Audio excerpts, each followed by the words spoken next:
मांगी गई है। जिलों में जो प्राप्त जानकारियां होंगी रिक्तियों को लेकर, तीसरे चरण में बची हुई खाली पदों को जोड़ने के बाद 50,000 से ज्यादा खाली पदों की उम्मीद इस वक्त जाहिर की जा रही है, जिसपे आने वाले वक्त में आपको नियुक्ति होती नजर आएगी।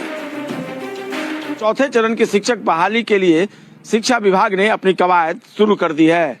शिक्षा विभाग से जो जानकारी मिली है उसके हिसाब से जो माध्यमिक, उच्च माध्यमिक और पुस्तकालय अध्यक्षों की रिक्तियां हैं उनकी जानकारी सभी डीईओ को जल्द से जल्द उपलब्ध कराने को कहा गया है।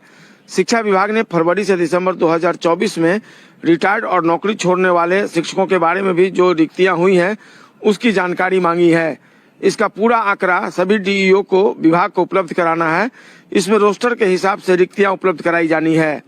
शिक्षा विभाग में माध्यमिक शिक्षा के जो निदेशक है योगेंद्र सिंह, उन्होंने सभी डीईओ को कहा है कि पुस्तकालय अध्यक्षों की जो रिक्तियां हैं उसके बारे में भी विस्तृत ब्यौरा आप उपलब्ध कराएं। साल 2008 के बाद राज्य में पुस्तकालय अध्यक्षों की नियुक्ति नहीं हो सकी है। इसकी नियुक्ति के लिए सूबे में लगभग 10,000 से अधिक वैकेंसी फिलहाल खाली है, ये बताई जा रही है। इसके पहले भी एक बार रिक्तियों का आकलन किया गया था। उस समय 8,500 रिक्तियां पुस्तकालय अध्यक्षों की सामने आई थी। तीसरे चरण में बीपीएससी ने 87,774 पदों पर नियुक्ति के लिए विज्ञापन निकाला था, लेकिन तीसरे चरण में 66,608 शिक्षक अंतिम रूप से चयनित हो सके थे। शेष 21,166 शिक्षकों के पद रिक्त रह गए थे। अब यह माना जा रहा है कि चौथे चरण के लिए जीरो से प्राप्त रिक्तियों और तीसरे चरण में बची हुई रिक्तियों को जोड़ने के बाद 50,000 से अधिक रिक्तियां आने की उम्मीद है। रिक्तियां आने के बाद मार्च से अप्रैल तक विज्ञापन जो है वो जारी किया जा सकता है। तो निश्चित तौर पर अब जो 21,000 रिक्तियां तीसरे चरण में रह गई हैं शेष, ऐसे में 50,000 पदों पर नियुक्ति की तैयारी शिक्षा विभाग कर रहा है।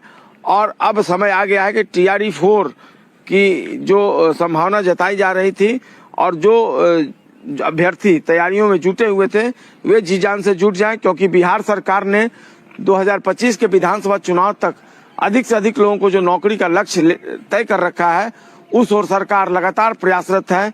और निश्चित तौर पर एक बार फिर से शिक्षा विभाग की तरफ से अभ्यर्थियों को और बिहार के बेरोजगार युवकों को सरकार ने शिक्षक बहाली के माध्यम से बड़ी सौगात दी है।